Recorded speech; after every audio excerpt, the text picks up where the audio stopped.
আসসালামু আলাইকুম আমার প্রিয় আপু ভাই আঙ্কেল আন্টিরা কেমন আছেন সবাই। আশা করি যে যেখানে আছেন আল্লাহ পাকের রহমতে ভালো আছেন, সুস্থ আছেন। আলহামদুলিল্লাহ আমরাও ভালো আছি। আজকে 21 তারিখ বুধবার। আজকে তো দেখেন এখন বাজে সকাল 9টা। আমি অফ ক্যামেরায় এই তো কাঁচকলা দিয়ে শিং মাছের ঝোল রান্না করে নিয়ে আসলাম। ঘরে আমার দুইটা অসুস্থ ছেলে। আনাস আজ 3 দিন ধরে অসুস্থ ছিল। তারপরে গতকালকে বিকাল থেকে রাফিরও হঠাৎ জ্বর, পাতলা পায়খানা, বমি। সেই বিকাল থেকে রাত 3টে পর্যন্ত একভাবে ঠান্ডা পানি দিয়েছি মাথায়। 2-1 মিনিটের জন্য যদি পানি দেওয়া বন্ধ হচ্ছে, সাথে সাথে খিঁচুনি উঠে যাচ্ছে। আমার রাফির তো আপনারা অনেকে জানেন যে ওর জ্বর এলেই খিঁচুনি ওঠে। তো গতকাল রাফির আব্বু যখন গাড়ি নিয়ে বাড়ি আসে, ওর বলছি যে খিঁচুনি বন্ধ হয় একটা ওষুধ নিয়ে আসটি। ও নাকি এক দোকান বন্ধ, আরেক দোকানে পায়নি, বাড়ি চলে আসছে। আর মনে করেন যে আমি যখন আনাসের একটু একদিকে আনাসের তো জ্বর সেরে গেছে আলহামদুলিল্লাহ, কিন্তু ওর আমাশয় হয়েছে আর ঠান্ডা আছে, কাশি আর জ্বর সেরে গেছে আনাসের। তো এখনও আমাশয় মনে করেন দিনের ভিতর 30 বের বললেও কম হবে, তার থেকেও বেশিবার বাথরুমে যাচ্ছে। আনাস তো বাথরুম থেকে আসতেই চাচ্ছে না, পেট ব্যথা করছে, আমাশয় হয়েছে, বাথরুমেই দাঁড়িয়ে থাকছে শুধু। তো সেই অবস্থা আনাসের। তারপরে মনে করেন যে আবার গতকাল বিকাল থেকে রাফির এইভাবে জ্বর। রাফির জ্বর হলে আমার বেশি চিন্তা হয়, সেটা হচ্ছে খিঁচুনি উঠে যায়, 1 মিনিটের জন্য পানি বন্ধ করা যায় না। এখন আনাসও অল্প অসুস্থ, ওর আমি যেই একটু দুধ খাওয়াতে যাচ্ছি বা যেই ঘুম পাড়াতে যাচ্ছি, সেই রাফির খিঁচুনি উঠে যাচ্ছে। তো গতকাল এশার আজানের সময় রাফির সেই বিকাল থেকেই মাথায় পানি দিতে এশার আজানের সময় আনাস খুব কাঁদছে ঘুমানোর জন্য। তোর ঘুম পাড়াতে গেছি, মনে হয় 5 থেকে 6 মিনিট সময় লেগেছে। তারপরে রাফির খিঁচুনি উঠে গেছে, চোখ টোক একদম উল্টাইয়ে গেছে, চোখের শিরা পাশে যে শিরা, চোখের ওই শিরা সব কালো হয়ে গেছে, আর মুখ টুক শুকাইয়ে চিকুন হয়ে গেছে। সেই যে 3-4 বছর আগে একটা ঘটনা ঘটছিল, ওর জ্বর এসে খিঁচুনি উঠে একদম ছিলই না। আল্লাহ হয়তো বা হায়াত রেখেছে তাই বাঁচিয়ে দিয়ে গেছে, আল্লাহ হায়াত আছে তাই বেঁচে আছে। তো সেই অবস্থা এরকম হয়েছে। আমি আনাসের সেই দুধ খাওয়ানো বাদ দিয়ে, ঘুম পাড়ানো বাদ দিয়ে ফেলে রেখে আবার ঠান্ডা পানি দেওয়া শুরু করেছি। রাফির আব্বু এদিকে শহরে, পরে ওর ফোন দিলাম যে তুমি তাড়াতাড়ি চলে আসো, রাফির এই অবস্থা। তো যাই হোক, এইভাবে করতে করতে তারপরে সেই রাত 3টে পর্যন্ত আমি জেগে রয়েছি। এমনিতেই আজ 3টে দিন রাত আনাসের নিয়ে জেগে রয়েছি, 3 রাত 1 মিনিটের জন্য মনে হয় আমি ঘুমোতে পারি না। দিনের বেলা কাজের জন্য কোনো সময় শুতে পারি না, বসতে পারি না, ঘুমোতে পারি না। রাতের বেলা আনাসের অসুস্থ। আজ 3টে রাত আমার এই অবস্থা। আমার মনে হচ্ছে আমি নিজেই কখন পড়লেই মরে যাবা না, এরকম অবস্থা। সেখানে আবার গতকালকে রাফির এই বিকাল থেকে এই সমস্যা হয়েছে। তো যাই হোক, বুঝতেই পারছেন কোন অবস্থার ভিতরে আল্লাহ আমার দিনগুলো পার করছে। তো যাই হোক, সবাই একটু বেশি দোয়া করবেন আমার আনাস আর রাফির জন্য। আনাস তো আলহামদুলিল্লাহ সুস্থ হয়ে গেছে, কিন্তু ওর শরীরটা অনেক দুর্বল, দাঁড়াতে পারছে না, গা ঘুরে ঘুরে আনাস পড়ে যাচ্ছে। আর রাফির সেখানে এই জ্বর আর পাতলা পায়খানার বমি, ওরও সেম একই অবস্থা। তো আমার অনেক আপুরা বলছেন গতকালকে কমেন্ট বক্সে যে আমি দোকানের খাবার দিই। আসলে দেখেন কি করব, কাছে থাকে 5 টাকা, 10 টাকা, 15 টাকা। এই 5 টাকা, 10 টাকা, 15 টাকায় তো আর ফল কিনা যায় না। একটা ছোট্ট আপেল, সব থেকে ছোট একটা আপেল কিনতে গেলেও মিনিমাম 50 টাকা, 55 টাকা দাম হয়, 40 টাকার উপরে দাম হয় একটা ছোট আপেল কিনতে গেলেও। একটা মালটা কিনতে গেলে এরকম 50-60 টাকা দাম হয়। এক আঙ্গুর কিনবো, 100 গ্রাম আঙ্গুরের দাম 40 টাকা, 45 টাকা, 400 টাকা কেজি হলে 40 টাকা সহ হচ্ছে। তো এইরকম তারপরেও 100 গ্রাম আঙুর কিনলি দোকানওয়ালার মুখ দেখলি সে মনে হয় না যে আর কিনি। বেশি জিনিস কিনলে দোকানওয়ালারা খুব খুশি হয়, ভক্তি সহকারে জিনিসগুলো বিক্রি করে। আর অল্প জিনিস কিনতে গেলে দোকানওয়ালার ব্যবহার দেখলে আর মনে হয় না যে ওই জিনিসটা আর কিনি, মনে হয় থাক, না কিনে না খাওয়াই ভালো। তো এই 5 টাকা 10 টাকা থাকে কাছে, এটা দিয়ে ফল কিনবো কীভাবে? 5-10 টাকায় ওই দোকানের খাবার হয়, যার কারণে দোকানের খাবারই কিনে দিই রাফির আর আনাসের। তবে তারপরেও কিন্তু আমাদের বাড়ির আশেপাশে গ্রামের মানুষরা তো আর অত সচেতন না। আমি তো যাই হোক যতটুকু আপনারা আমার কমেন্টে বলেন, তারপর আমি তো ইউটিউবের ভিডিও দেখি যে বাচ্চাদের দোকানের খাবার দিতে হয় না, এতে পেটে কৃমি হয়, রোগ জীবাণু হয়। কারণ এই যে দোকানের খাবারগুলোয় কত বিষাক্ত জিনিস ওরা ব্যবহার করে, কেক রুটিতে। তারপরে ওরা মানে অনেক কেমিক্যাল ব্যবহার করে, তারপর যে খারাপ পরিবেশে বানায়, এতে তো আমি জানি যে ওতে তো কোনো পুষ্টি থাকেই না, তার থেকে আরও বরং অসুস্থ হয় বেশি। তো সব কিছু জেনে শুনেও দেখেন ওই 5-10 টাকা হাতে থাকে, যার কারণে আমি কোনো সময় মানে ফল টল কিনি মাঝে মধ্যে, বেতন টেতন পেলে এই যে কিনি, হাতে যখন বেশি টাকা থাকে তখন কিনি। কিন্তু তাছাড়া কিন্তু আমি মানে 5-10 টাকা যখন হাতে থাকে, রাফির মাদ্রাসায় যাই, তখনই কিন্তু ফল আর কিনতে পারি না। তো যাই হোক, আমি দেখেন কোথায় আসছি, কি করছি কিছুই বললাম না, শুধু কথাই ভুলে যাচ্ছি।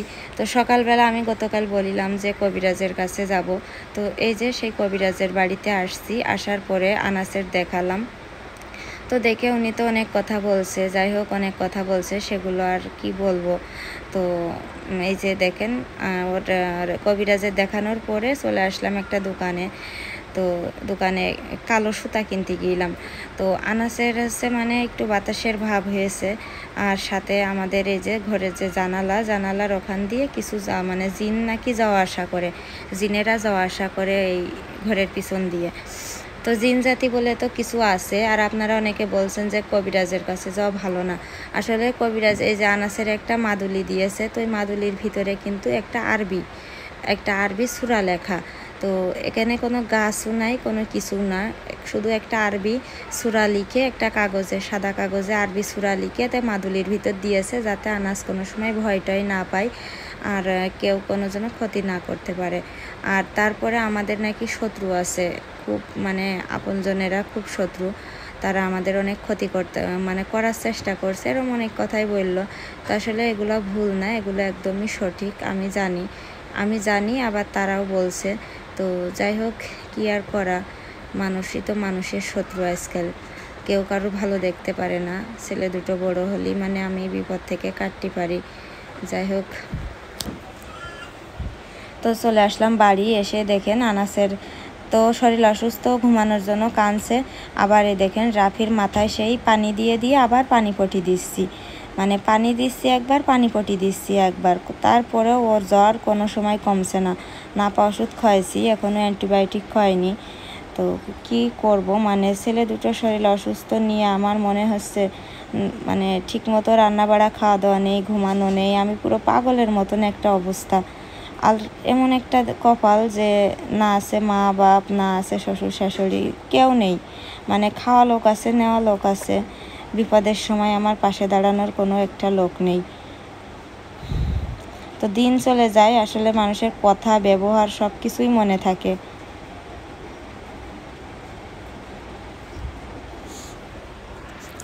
তো যাই হোক, কি বলবো আসলে আপনাদের কাছে, আমার খুব একদিকে আমার নিজেরও শরীর অনেক অসুস্থ, তারপরে মনটা খুবই খারাপ এই সব কিছু ভেবে চিনতে।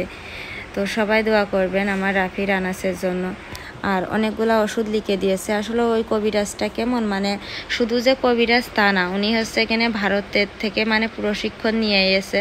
ভারতের দেখেন আমাদের গ্রাম অঞ্চলেই তো কেউ অসুস্থ হলেই, যাদের টাকা পয়সা আছে অনেক, তারা কিন্তু ভারতে ডাক্তার দেখাতে যায়। তো উনি হচ্ছে ভারতের থেকে ডাক্তারি শিখে আসছে, অনেক অভিজ্ঞতা আছে। তারপরে উনি হচ্ছে জিন তাড়াই, মানে কারো যদি ঘাড়ে জিন টিন লাগে তাহলে সেই জিন তাড়াই, তারপরে জিন মানে জিন তাড়ানোর কাজ করতে পারে। তারপরে মানুষের আরবি এইগুলো লিখে মাদুলি দেয়, তারপরে এমনি ওষুধ দেয়, মানে মোটামুটি সে ভালো একজন নামকরা ডাক্তার আমাদের এখানে। তো তারপরে কারো যদি সাপে কামড়ায়, তো সাপে কামড়ালে সেই সাপের বিষ নামায়। তো অনেকে আছেন যে সাপে কামড়ালি নাকি বিষ নামালি নাকি বিষ নামে না। তো আসলে কি বলবো, দেখেন আমাদের বাড়ির পাশেই কত বছরের একজনের সাপে কামড়ানোর পরে ওই লোকের কাছে নিয়ে গেলি সেই সাপের বিষ মনে হয় 3 ঘন্টা সময় লাগলো, কোনো ভ্যাকসিনও দিইনি, কিছু দিইনি, শুধু মানে ঝেড়ে মানে কি ফু দেয়, কি পড়ে ফু দিয়ে সেই বিষ নামাইলো, তারপরে সেই লোক সুস্থ হয়ে গেল। তাহলে কি বুঝবো, দেখেন কবিরাজ আপনারা বলেন যে ভালো না, কবিরাজের কাছে যাওয়া ভালো না, কবিরাজ শিরক। তো উনি তো আসলে এই কাজগুলো করে চোখের সামনেই দেখা। তো যাই হোক, কি আর করা। তো আমার আনাসের যে মাদুলিটা দিয়েছে ওইটার ভিতরে সাদা কাগজে একটা সূরা লেখা ছিল, তো যার কারণে আর কোনো মানে কোনো জিনিসপত্র কিছু না ওর ভিতরে, শুধু একটা সূরা লেখা। আরবি তো আর খারাপ না, আরবি তো ভালো। তো যাই হোক, আমি সূরা নাস, সূরা ইখলাস, মানে 3টে সূরা নাস, সূরা ইখলাস আর সূরা লাহাব, সূরা ফালাক, লাহাব না, সূরা ফালাক, তারপরে আয়াতুল কুরসি, আলহামদুলিল্লাহ সূরা, এগুলো সবই পড়ে আনাসের ফু দিই আমি সকাল বিকাল রাতে ঘুমানোর সময়। আনাসের রাফির শরীরে আমি ফু দিই। তারপরেও যে এরকম হচ্ছে বা হইলো, আসলে সত্যি খুব দুঃখজনক। কারণ কিছু শত্রু আছে নাকি আমার একদম আপনজন, তো সেই শত্রুরাই নাকি আমার আনাস আর রাফির খারাপ মানে ক্ষতি করার চেষ্টা করছে। আর সাথে আমাদের এই বাড়ি জানালার পাশ দিয়ে নাকি জিনেরা যাওয়া আসা করে, ওরা ক্ষতি করার চেষ্টা করছে। তো সত্যি নাকি মিথ্যা জানি না, তবে কথাগুলো শুনে মনে হলো সত্যি, কারণ আমিও বুঝতে পারি যে আমার আনাস আর রাফির কিছু সমস্যা হচ্ছে। তো যাই হোক, এভাবে যে দেখেন রাত 3টে পর্যন্ত রাফির মাথায় পানি দিয়েছি গতকাল রাতে। তো আমার রাফির শরীরটাও খুবই খারাপ হয়ে গেছে, সারাদিন ছুটোছুটি দৌড়াদৌড়ি করে, একটু কথা শোনে না, দুরন্তপনার ভিতরেই থাকে। আসলে কি বলবো, ওর সমবয়সী আরও 4-5টা ছেলেরা আছে আমাদের পাড়ায়। তো চেষ্টা করলেও আটকানো যায় না, গ্রামের বাড়ি যেহেতু।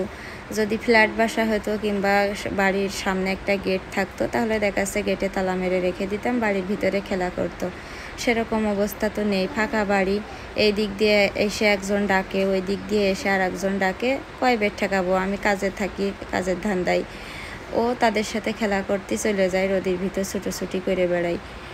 তো যাই হোক, শক্ত হোক, আস্তে আস্তে ইনশাল্লাহ ঠিক হয়ে যাবে।